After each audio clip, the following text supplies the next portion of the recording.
Entonces, ahora pasamos de los lípidos a las proteínas, ¿sí? Vamos ahora a hacer un repaso de todo lo que son las proteínas que forman parte de la membrana citoplasmática. Entonces, en este esquema podemos ver tres tipos de proteínas. Las proteínas llamadas integrales, estas que atraviesan totalmente la membrana citoplasmática. En este caso, por ejemplo, son monopasos, esas de acá, pues son simples, son moléculas simples, tienen siempre, ¿no?, un dominio, eso se le llama dominio, un dominio, ¿no?, hacia el extracelular, un dominio hacia el intracelular, ¿no es cierto? Estas son proteínas integrales, esta integral, esas son integrales de varios pasos, ¿no es cierto?, o llamados multipasos, ¿ok?, que también tienen sus tres dominios, ¿no? ¿Por qué ellas se quedan integrando parte de la membrana citoplasmática? Porque en esta zona que hace contacto con los fosfolípidos habrá aminoácidos hidrofóbicos y eso es lo que permite que se quede anclada en la membrana lipídica, ¿ok? Ahora, en cambio, estas que están aquí, miren ustedes, ¿no es cierto? Esa de aquí es una proteína periférica. No hay una interacción con los fosfolípidos o los lípidos de membrana. Pueden estar conectadas a una proteína integral o de repente a otras proteínas que están en el citosol de la célula, ¿no es cierto? Y esta que ven acá es justamente la anclada a lípidos, ¿no? Entonces acá está la proteína, miren ustedes, esta es la proteína y este es el lípido. Entonces por eso se llama proteína anclada al lípido, ¿ok? Antes a estas también le llamaban periféricas, pero vemos que son diferentes en estructura, tienen también funciones diferentes y por eso que se ha tratado de separar últimamente a las proteínas en estos tres tipos: integrales, ancladas a lípidos y proteínas periféricas, ¿ok? Muy bien. Entonces vamos a empezar con las proteínas integrales, que ya prácticamente las hemos nominado, ¿no? Las monopasos, las multipasos, esta inclusive que tiene forma de beta barril, esta de acá, ¿no es cierto? ¿Ok? También es una multipaso y más bien constituyen canales de transporte, ¿no? ¿Ok? Son proteínas de tipo canal. En esta de acá pueden ser moléculas proteicas que reconocen, ¿no? Entonces son como especie de receptores. Acá igual también pueden ser enzimas, pueden ser proteínas transportadoras o pueden ser de repente proteínas de tipo receptores, ¿no es cierto? Toda esa variante o esa gama de funciones pueden cumplir las proteínas que tienen estas estructuras, ¿ok? Muy bien. Entonces, toda la región hidrofóbica de las proteínas están en contacto con las colas de los fosfolípidos, ¿no?, de los lípidos, mientras que la región hidrofílica puede estar tanto hacia el medio acuoso, que están de ambos lados, ya sea el citoplasmático, ¿no es cierto?, o al extracelular. Este sería el extracelular, porque aquí están los carbohidratos, ¿no es cierto?, si continuamos con esto, y ese sería el intracelular. Entonces no se olviden de esa disposición. Vamos a ver algunos ejemplos, ¿ok? Vamos a ver algunos ejemplos de proteínas integrales de monopaso y luego veremos la de multipaso. Las de monopaso, ¿no?, por ejemplo, esta que está aquí, que corresponden justamente a un tipo de receptor, ¿no? Estas son receptores asociadas a enzimas, en este caso será tirosina quinasa de repente, ¿no? Acá está el ligando y aquí está una sola proteína, miren ustedes, ¿no? Una sola proteína de monopaso, ¿ok? Entonces el receptor tirosina quinasa, por ejemplo, ¿no es cierto? Un ejemplo. En el caso, por ejemplo, de esta proteína integral multipaso, una de ellas, por ejemplo, los GLUT, ¿no? Los GLUT, que son transportadores de azúcares, de glucosa, ¿no? Y hay varios tipos, ahora los vamos a ver seguro. Esas son proteínas, ¿no?, de membrana multipasos, ¿no? Entonces, cada barrita que ustedes ven acá, ¿no es cierto?, son porciones hidrofóbicas, ¿ok? Y en el caso de una multipaso, pero que es un canal tipo beta, un barril tipo beta, por ejemplo, las purinas, ¿no? Las purinas que vamos a encontrarlas por ejemplo, en las mitocondrias, ¿no? También se pueden encontrar en las membranas de las bacterias, pero también, por ejemplo, algunas acuaporinas se parecen a esta estructura, ¿no es cierto? ¿Ok? Entonces esas son las porinas. Ejemplo de proteínas ancladas a lípidos. Vamos a ver estas proteínas que son bastante especiales. Fíjense, todas estas son las proteínas, todas estas son las proteínas, y fíjense, estos son los lípidos que vamos a encontrar metidas en la bicapa lipídica, ¿ok? Entonces, esta ya la habíamos mencionado. Esta es la glucosilfosfatidilinositol. Glucosilfosfatidilinositol, que es típico de las balsas lipídicas, ¿no es cierto? Acá está unida, miren, toda esta parte es la hidrofílica y esta es la hidrofóbica, metida, este es el lípido, ¿no es cierto? Este es el lípido que va a estar justamente metido en la bicapa lipídica, ¿no? ¿Ok? En una de las hemicapas. Ahora, tenemos otras, ¿no es cierto? Por ejemplo, aquí, esta de acá es el grupo meristoilo. A ver, ¿dónde está el meristoilo? Acá, a ver. El ácido merístico, que es esta de acá, perdón, este de acá es el ácido merístico, ¿ok? Y a esta proteína se le llama justamente así, grupo meristoilo, ¿ok? ¿Ok? Entonces eso también es una proteína anclada a un lípido.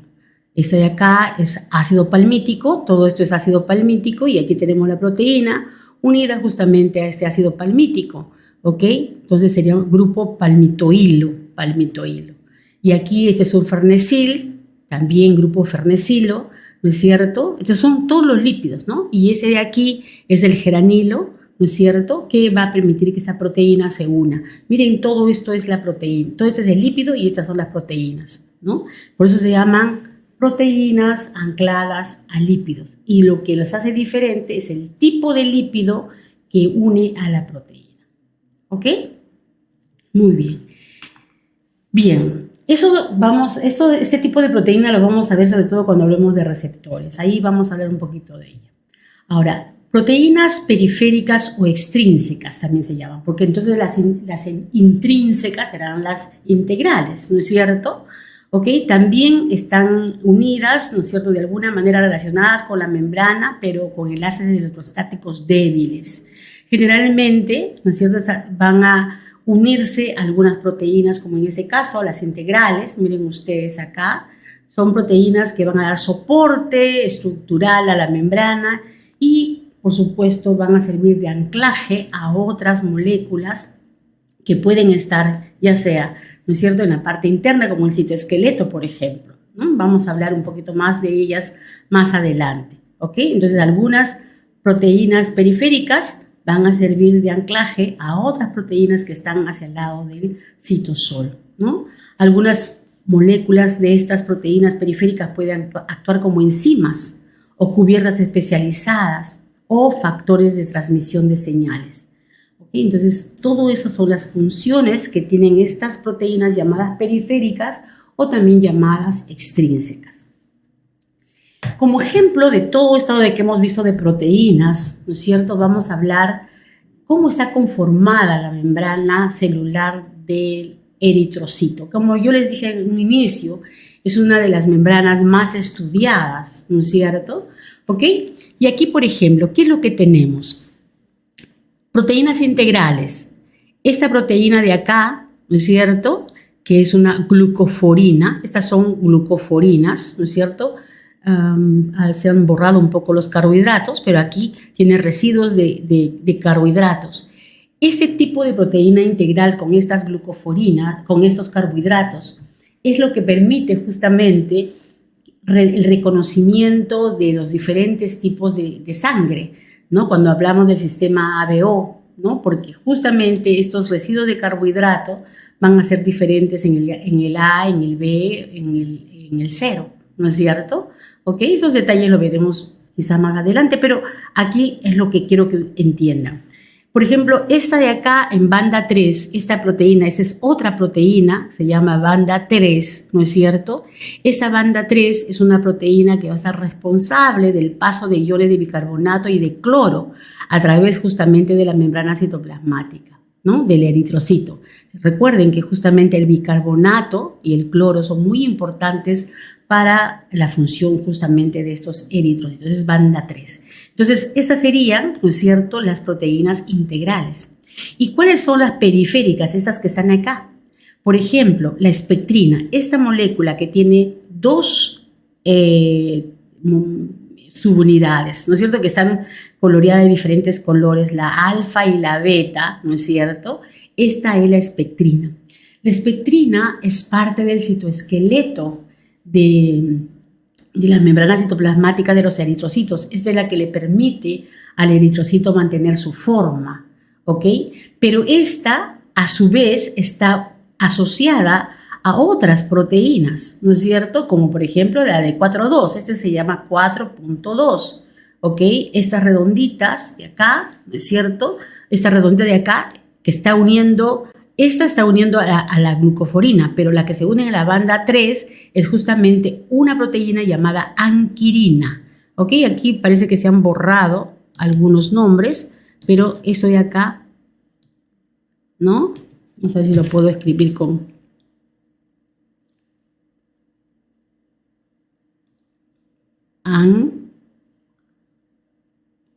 anquirina, ¿no?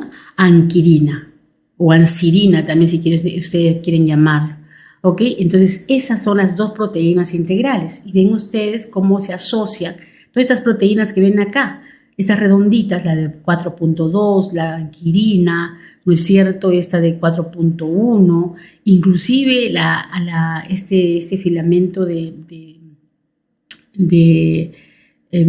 microfilamentos de actina, porque esto es actina, ¿no es cierto? Son proteínas que están asociadas y forman complejos de unión a estas proteínas integrales para permitir que esta proteína, la espectrina, ¿no es cierto?, se mantenga en su lugar, manteniendo justamente, ¿no es cierto?, la estructura de la membrana, ¿no? Es decir, que no cambie de forma, que no cambie de forma. Si hay una mutación a nivel de estas proteínas periféricas, ¿no es cierto?, ¿okay? Se puede perder la unión y eso hace que el glóbulo rojo se vuelva de repente esférico o de repente en forma de media luna, ¿no?, que son justamente las patologías justamente de los glóbulos rojos, ¿ok? Muy bien, entonces ya tenemos ahí un poco una idea de quiénes son las proteínas, ¿no es cierto? ¿Qué tipo de proteínas encontramos en la membrana citoplasmática? Pero ellas se mueven, al igual que los lípidos se pueden mover dentro de la membrana, sí, tienen movimientos, ¿no es cierto? No tan igual, ¿no es cierto? Pero en ciertas condiciones, ¿ok? Y de acuerdo también a los tipos celulares, porque no en todas las células pasa lo mismo, ¿ok? Estas proteínas integrales, sobre todo las integrales de membrana, pueden moverse algo. Por ejemplo, hay algunas, como esta que está aquí, que pueden difundirse al azar por toda la membrana, las que están aquí. ¿Ok? Esta de acá están inmovilizadas por su interacción con el citoesqueleto, así como hemos visto la anquirina, por ejemplo, esa anquirina, ¿no es cierto?, que está unida a la banda 3, ¿no es cierto?, a esta de acá, ¿ok?, a la banda 3, esa de acá, la banda 3, no se podrá mover, porque definitivamente está unida a otras proteínas que tiene que mantenerse en ese lugar, entonces no puede. Entonces hay unas que están inmovilizadas por su interacción con el esqueleto de la membrana, ¿no es cierto?, de la célula. Después algunas, como la C, por ejemplo, se mueve en una dirección particular como resultado de su interacción con alguna proteína motora, ¿no? De repente ella tiene que moverse, pero siempre siguiendo el camino de alguna proteína motora, como de repente la dineína, si es una tubulina, por ejemplo, ¿no es cierto? ¿Ok? Como la dineína, como la cinesina, etc. ¿Ok? Luego, esta D de aquí, que prácticamente está restringida porque alrededor de ella hay proteínas integrales, o sea, esas otras proteínas no la dejan moverse, entonces hay unas que están inmóviles. La E, que puede tener un movimiento bastante errático, ¿no es cierto? ¿Ok? Y puede saltarse algunos espacios para poder moverse sin ningún problema. Y la F, que prácticamente está limitado su movimiento porque tiene materiales extracelulares, ¿no es cierto?, que no le permiten tener movimiento. Entonces, hay proteínas que pueden moverse, otras que no pueden moverse, otras se mueven poco, otras se mueven más. ¿Sí? Eso es en resumen lo que queremos decir acerca de las proteínas. Ahora vamos a hablar de cuáles son las funciones de las proteínas, sobre todo las integrales, las que forman parte de la membrana citoplasmática. Miren cuántas funciones. Hay proteínas de transporte, hay proteínas con actividad enzimática, hay proteínas que tienen que ver con traducción de señales, hay proteínas que tienen que ver con reconocimiento celular, ¿no?, porque tienen un lípido, un carbohidrato unido a ella. Hay proteínas que tienen que ver con la unión de las células, ¿no es cierto?, entre ellas, como aquí, ¿no? O proteínas que permiten que se unan a la matriz extracelular. Esto de que ven acá, vamos a poner el puntero. Esto que ven acá es la matriz extracelular. Entonces, esta proteína que está aquí es una proteína integral, pero que a su vez está relacionada con otra proteína y esa se une a la matriz extracelular. Entonces, miren ustedes, funciones de estas proteínas.